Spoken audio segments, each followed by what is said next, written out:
It is an absolutely beautiful fall day, and I am sitting on my back porch about to enjoy some reading. Hi, my name is Jonathan. This is Mr. Pearson Talks Books. I'm an elementary school teacher that reads middle grade books so I can make recommendations to my students, to parents, and to other teachers and librarians so we can get the right book to the right kid. Because I make recommendations, I like to tell my students about it. And one of them came up with a great idea about what if we picked books for you? And I said, that's a great idea. So I picked three names and I sent them down to the school library. And I said, all right, pick out a book that you think I would like. I did set the stipulation, don't come back with three 800-page books. If all of you come back with Harry Potter, I'm not going to be able to read all those. So they went down and they came back with some pretty good books. And those books I have here with me. First up is the Goosebumps. This is from the Most Wanted series. It's called Frankenstein's Dog. I think they picked it simply because that cover is pretty wild. I mean, that's a scary looking cover. The second book comes from the Goosebumps HorrorLand, and this is called The Wizard of Ooze.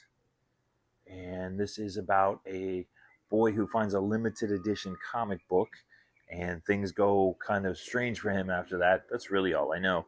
And then this is from the original Goosebumps series. This is Welcome to Camp Nightmare. And this is actually a reread for me, but I do like this book. This is a fun book. And so we were talking because we have a long weekend. I said, you know what? I got to read those books you picked out for me. Plus, I have two other books I need to finish. So before I come back to school after the long weekend, I'm going to have finished 5 books. So that's what we're going to do. This is a video for me to see if I can finish those 5 books before we go back to school after the long weekend. Now you're probably asking, much like my wife did, how are you going to read 5 books in one weekend? Well, thankfully, as you can see, Goosebumps are relatively short. Each one of them is just over 100 pages, about 120 pages. So if I really lock in, I can get those read. And the other 2 books that I'm currently reading, one of them is The Peculiar Incident on Shady Street. I'm about halfway through, so I have probably about 100 pages left in this one.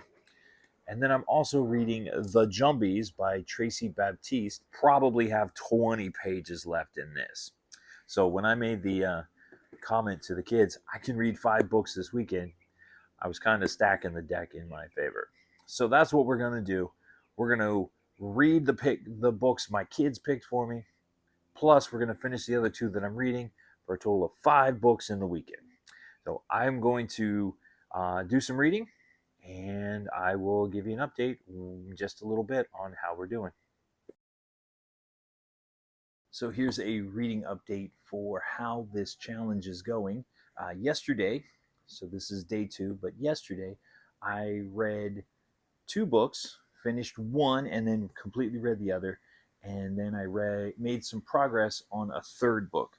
So the first book that I finished was this book right here, The Jumbies by Tracey Baptiste. And this is a Caribbean folklore. It's about a girl named Corinne and her friends.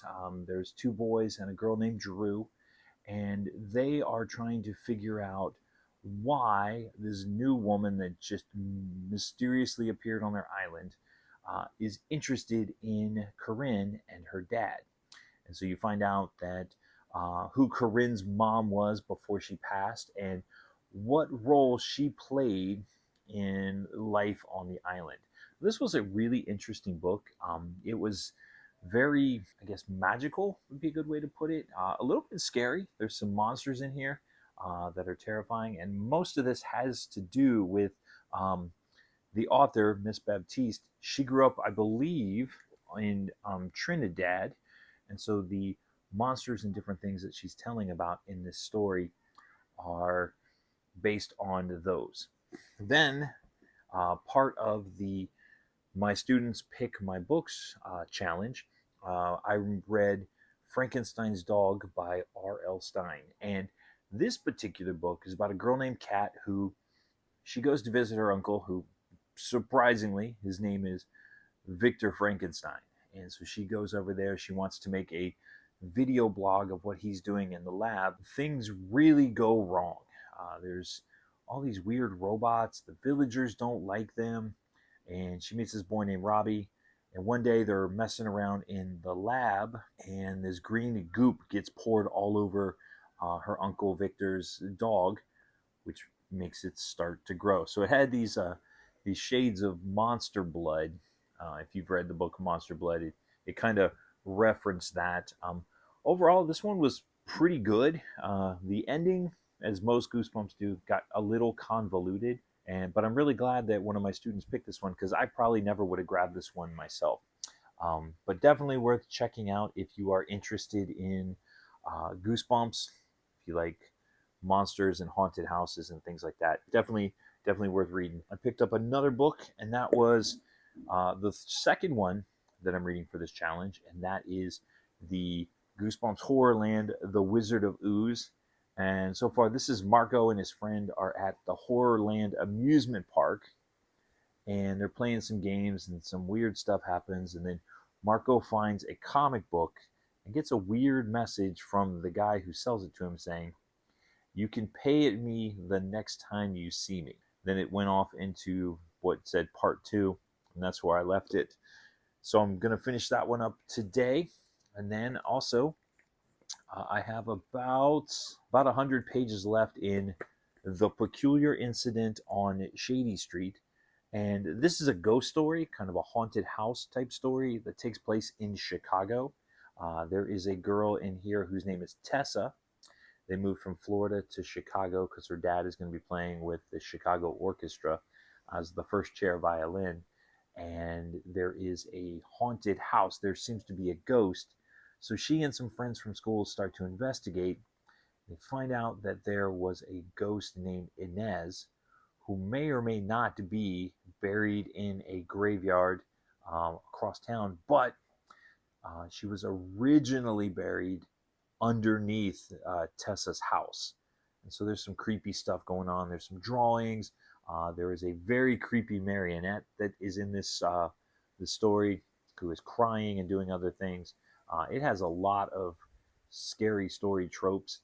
Very, very fun book so far. A disappearing statue in the graveyard. Lots of fun stuff. So I'm gonna finish this up, and then hopefully finish The Wizard of Ooze tonight. Hopefully finish a good portion of this a little bit later. We still got a few hours left in the day.